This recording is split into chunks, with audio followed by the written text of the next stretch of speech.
सच्चाई से गहराई तक खबर पहुंचाई आप तक। नमस्कार, आज की बात में आपका स्वागत है। मैं हूं आनंद शर्मा। आज हम बात करेंगे बीमारियों के से रिलेटेड और आज हमारे साथ मौजूद हैं डॉक्टर चेतन चौधरी। और चेतन चौधरी जी हृदय से संबंधित बीमारियों की इलाज तो नहीं करते हैं, लेकिन ये एमडी चेस्ट हैं, ये आपके फेफड़ों से संबंधित बीमारियों का इलाज किया करते हैं। बहुत सारी ऐसी बातें होती है जो हम लोगों को डॉक्टर से जानना बहुत जरूरी रहता है। हम लोग ये सोचते हैं कि हम लोग डॉक्टर के पास जाएंगे तो ये पूछेंगे वो पूछेंगे, लेकिन समय पर हम पूछ नहीं पाते हैं क्योंकि डॉक्टर साहब के पास समय नहीं होता है। आज डॉक्टर साहब हमारे साथ स्टूडियो में हैं, इनसे कुछ जानकारी लेते हैं। डॉक्टर साहब, सबसे पहले तो आप तक स्टूडियो में आपका स्वागत है। Thank you. हम लोगों को ये बताइए कि आजकल जो डॉक्टर्स पे हमला हुआ जा रहा है, बहुत सारे लोग मरीज जो रहते हैं, मरीज के रिश्तेदार ये हमला कर देते हैं, डॉक्टर्स के साथ मारपीट करते हैं, इसको आप किस नजरिए से देखते हैं? देखो, डॉक्टर के ऊपर हमला तो बहुत ही गलत बात है, क्योंकि डॉक्टर यही चाहता है कि अपना मरीज जल्दी से जल्दी ठीक होए और घर पे जाए। यही से ही हर एक डॉक्टर की राय रहती है। लेकिन एक कम्युनिकेशन गैप जो बोलते हैं वो शायद एक कारण रहेगा उसके लिए। ठीक है। और ऐसा है कि कुछ लोग बिना बजाय ये जो हाइपर हो जाते हैं, थोड़ा अपना संतुलन खो बैठते हैं। सिचुएशन के हिसाब से हमको यही ट्रेनिंग दी जाती है कि कौन सा भी सिचुएशन रहे आप शांत रहे। हाँ, शांत रहे और काम करें। बहुत अच्छा से काम होगा और अपना पेशेंट भी ठीक रहेगा। लेकिन कभी कभी सिचुएशंस बदलते सर। जनरली अक्सर लोग जो रहते हैं वो कई बीमारी ऐसी होती है जिसको ऐसा कह देते हैं कि सर्दी है, बुखार है, खांसी है, तो ऐसा कहते हैं छोटी बीमारी है, कोई बात नहीं, ठीक हो जाएगी। इसको कितनी गंभीरता से लेनी चाहिए? देखो, छोटी मोटी बीमारियां तो होती रहती है, लेकिन डॉक्टर ट्रेन है आपके बीमारी के लिए, तो उसको उसका काम करने दो। आप ही यदि डॉक्टर बन जाएंगे तो ऑब्वियसली, यानी कैसे, सर्दी के कारण यदि आपको हमेशा सर्दी होती है तो आपके नाक में सूजन आ सकती है, आपके जो हार्ड रहते हैं, जो बोन्स बोलते हैं अपन, वो टेढ़े मेढ़े हो सकते हैं। यदि आपने अच्छे से डॉक्टर की सलाह नहीं मानी तो आपको फिर यानी उसके लाइफ टाइम आपको वो सहन करना पड़ सकता है और ऑपरेशन की नौबत आ सकती है। ये तो सिर्फ एक एग्जाम्पल है। इसी तरह आपने यदि कफ की इलाज नहीं, कफ का इलाज नहीं किया अच्छे से, तो उसका दुष्परिणाम आपको भुगतना पड़ सकता है। क्या पता वो टीबी की बीमारी हो सकती है या कुछ भी हो सकता है, कैंसर भी हो सकता है, कुछ भी हो सकता है। तो सर, जैसे कोई बीमारी हुई, सर्दी बुखार, तो मिनिमम कितने डेज वेट करना चाहिए अपने को कि भाई 1-2 दिन में अगर ठीक नहीं होता तो डॉक्टर के पास? 1 दिन घर के उपचार करो, नहीं हुआ तो डॉक्टर के पास जाना चाहिए। सर, अभी गर्मी का सीजन है और गर्मी में धूप, जलगांव में तो टेम्परेचर बहुत ज्यादा रहता है और अभी तो फिलहाल पर्यावरण को लेकर सारे देश में ही बहुत ज्यादा गर्म वातावरण है। गर्मी में जिन लोगों को बाहर निकलना ही पड़ता है, मजदूर है, अगर वो बाहर जाएगा नहीं तो कमाएगा क्या? ऐसे लोगों को गर्मी से बचाव करने के लिए क्या करना चाहिए? जनरली लोग अभी मतलब घरेलू उपचार के दौरान ये क्या कहते हैं कि प्याज साथ में रखो, तो प्याज कारगर करता है क्या उसके अंदर? नहीं, प्याज वगैरह कुछ ये नहीं है। सिर्फ आपको अपना जो लिक्विड डाइट है, यानी जो ड्रिंक्स यानी वाटर रिलेटेड ओनली, वो अच्छी तरह से पीना है। यही कोशिश करो कि जाने से पहले तो दोपहर को निकलो ही मत। यदि यही कोशिश रहनी चाहिए, यानी स्पोर्ट वगैरह और जो कुछ करना है आपको, यदि शाम को किया जाए या सुबह किया जाए तो काफी अच्छा। यदि निकलना ही है आपको दोपहर को तो भरपूर पानी पियो और ये ट्राई करो कि पानी का बोतल अपन के साथ रहे।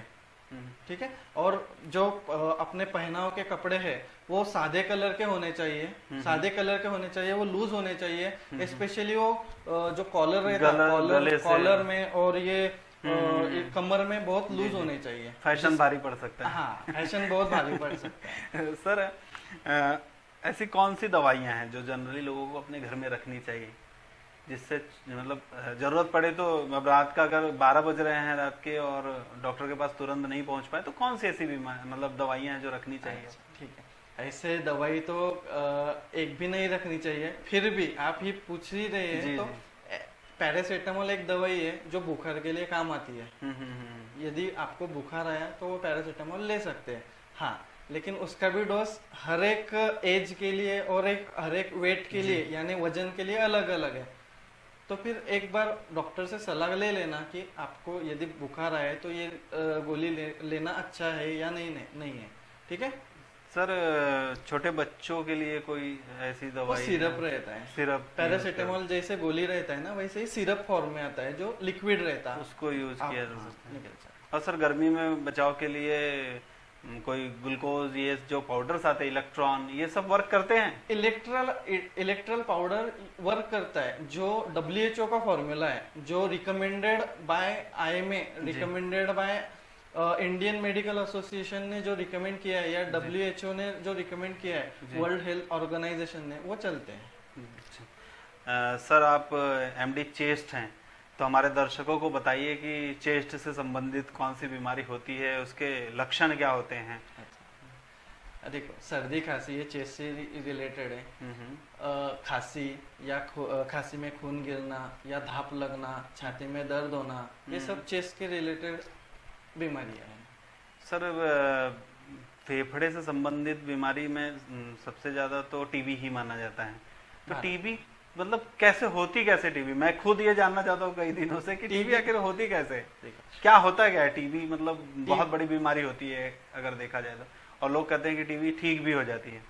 देखो, टीबी यदि आपने दुर्लक्ष्य किया तो बहुत बड़ी बीमारी है। यदि आप, मैंने पहले ही बोला, आपने पहला सवाल किया था यानी कौन सी बीमारी के लिए डॉक्टर के पास जाता है, तो खांसी आए तो डॉक्टर के पास जाओ, हाँ, वो आपको सलाह देगा, आपको तपास के आपको कुछ इन्वेस्टिगेशंस वगैरह है वो करने की सलाह देगा।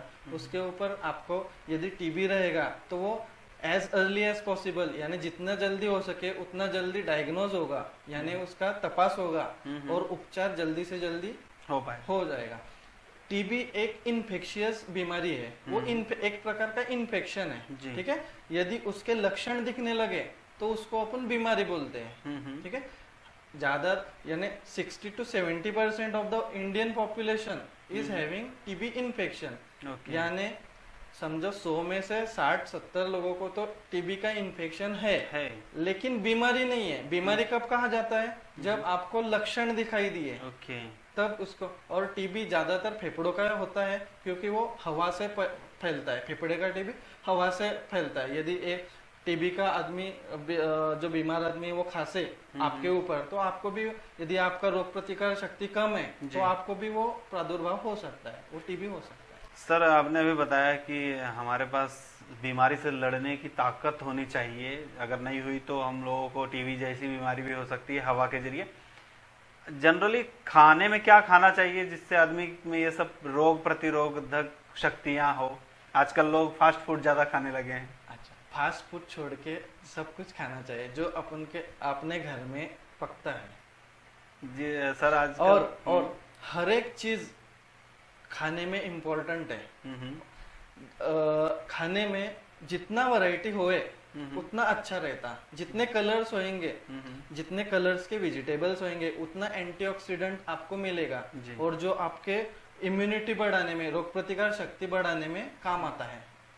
सर आजकल बहुत सारे लोग कम उम्र में ही भगवान को प्यारे हो रहे हैं, तो मतलब लोगों की आयु कम होती जा रही है, ऐसा खुद लोग ही कहते हैं कि पहले लोग 100 साल तक जिया करते थे, फिर 70, अभी लोग 60, और हृदय रोग तो अब लोगों को 18 साल की उम्र में होने लग गए।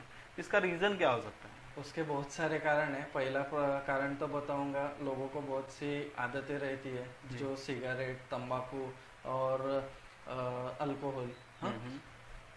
दूसरी बात, यदि यानी जो व्यक्ति है वो खुद भी नहीं पी रहा है लेकिन आजू बाजू वाला यदि पी रहा है सिगरेट वगैरह, तो उसको भी उतने ही चांसेस है उसके साइड इफेक्ट के, यानी कैंसर वगैरह जो होता है सिगरेट स्मोकिंग से, उसको भी उतने चांसेस हो जाते हैं, उसके भी चांसेस बढ़ जाते हैं कि उसको भी उसके रिलेटेड बीमारी हो जाए। तो ये है। और दूसरा पोल्यूशन, अभी पोल्यूशन, एयर पोल्यूशन सबसे मेन कॉज है। और महाराष्ट्र में देखा जाए तो पिछले साल COPD नाम का आजार जिससे 17% डेथ हुए महाराष्ट्र में, जो सबसे ज्यादा है। यानी उसने तो हार्ट के आजार को भी पीछे रख दिया महाराष्ट्र में सीओपीडी यानी फेफड़े का जो दमा बोलते हैं वो आजार सबसे ज्यादा है, और सबसे ज्यादा डेथ उस आजार से हुई है महाराष्ट्र में पिछले साल।